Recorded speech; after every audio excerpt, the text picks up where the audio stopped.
Selamat pagi tuan-tuan dan puan yang dihormati sekalian. Selamat berpuasa kepada semua sahabat-sahabat, rakan-rakan, semua keluarga yang berpuasa. Okey. Salah satu cabaran berpuasa ialah gastrik. Pastinya gastrik. Okey, sebab itu saya nak rekomen satu produk yang anda boleh beli di beg kuning. Ini bukan beg kuning, TikTok beg kuning, tapi YouTube ada sudah sekarang jual produk untuk gastrik. Jadi ubat ini sangat bagus untuk membantu bagi anda yang ada masalah gastrik. So tekan itu, mana tahu anda dapat diskaun. Okey, so ada di sini. Tekan saja. Dan sekali lagi saya ingin mengucapkan kepada anda semua yang beragama Islam, selamat berpuasa. Sekali lagi, ini baik untuk yang ada gastrik, boleh membantu. Okey, selamat berpuasa dan ini bagus untuk gastrik. Okey, salam sejahtera tuan-tuan dan puan-puan. Hari kedua berpuasa, saya dikejutkan dengan satu berita daripada Berita Arus Perdana. Ini telah diterbitkan di Berita-Berita Arus Perdana. 170 juta tunai. Hei, kamu tahu tak berapa banyak? Adakah anda tahu berapa banyak 170 juta tunai? Ini bukan dalam bank. Apa barang main dalam bank. Ini tunai, tunai. 170 juta tunai dan 7 juta, lebih kurang 7 juta nilai jongkong emas. Ini luar biasa. Ini membabitkan siasatan yang sedang dijalankan oleh SPRM kepada yang melibatkan bekas Perdana Menteri Datuk Seri Ismail Sabri Yaakob. Okey. Ini satu yang sangat mengejutkan, satu yang amat mengejutkan.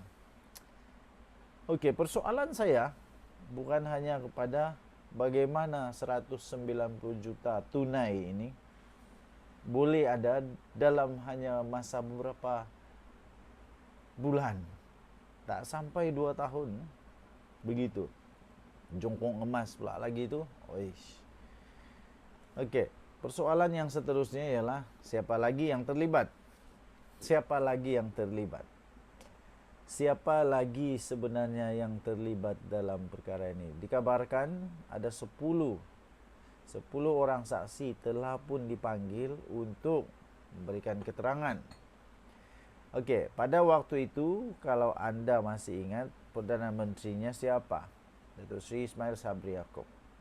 Timbalan Perdana Menteri siapa? Siapa menteri-menteri kanan? Siapa ada dalam kerajaan pada waktu itu? Siapa ada dalam kerajaan waktu itu? Ada Bersatu, ada PAS, ada UMNO, dan banyak lagi parti lain. Jadi ini baru sikit. Mungkinkah ini sebabnya juga mereka sangat risau Datuk Seri Anwar Ibrahim lama-lama sebagai Perdana Menteri? Patutlah waktu baru menang dulu PMX. Selepas PMX menang, bukan main bersemangat lagi. Para walaun, entah siapa sudah orang tua tu yang kata PM Anwar akan tumbang bila-bila masa. Sampai lah ni tak tumbang-tumbang lagi. Yang tumbang tu hampa yang tumbang. Satu persatu tumbang, kantoi kedapatan, mencuri wang, mensakau wang. Sepatutnya bagi saya, kita pemimpin-pemimpin di Malaysia, apapun agama kita, berpeganglah kepada ajaran agama masing-masing. Tidak ada agama yang mengajar supaya ada penyelewengan dan sebagainya. Okey. So, apa yang jadi kepada Datuk Seri Ismail Sabri Yaakob, saya pun tak pasti, kerana siasatan ini tidak akan berakhir di sini saja. Dan saya harap juga kepada SPRM supaya korek habis-habisan siapa lagi jerung-jerung sakau, naga-naga sakau.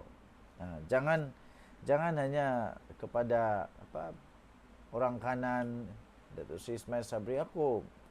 Jangan hanya kepada Ismail Sabri Yaakob saja.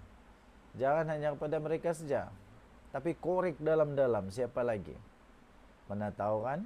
Mana tahu orang-orang yang berada dalam kerajaan waktu itu pun ada juga. Kita tunggulah. Dengar-dengar kata ada lagi nih, ada lagi. Dengar-dengar kata ada lagi. Ada lagi. Kita tunggulah. Setakat ini kerana masih dalam siasatan, jangan buat spekulasi apa-apa. Jangan buat spekulasi apa-apa. Kita tunggu siasatan daripada SPRM. So walaun tidak perlu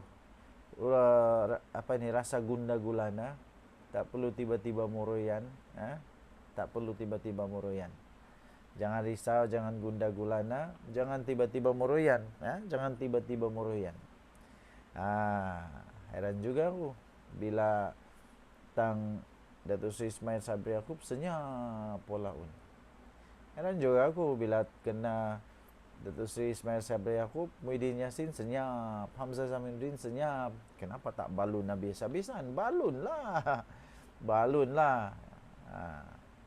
Saya pun pening juga kenapa mereka tak balun kali ni. Okey, kita tunggulah. Bye-bye.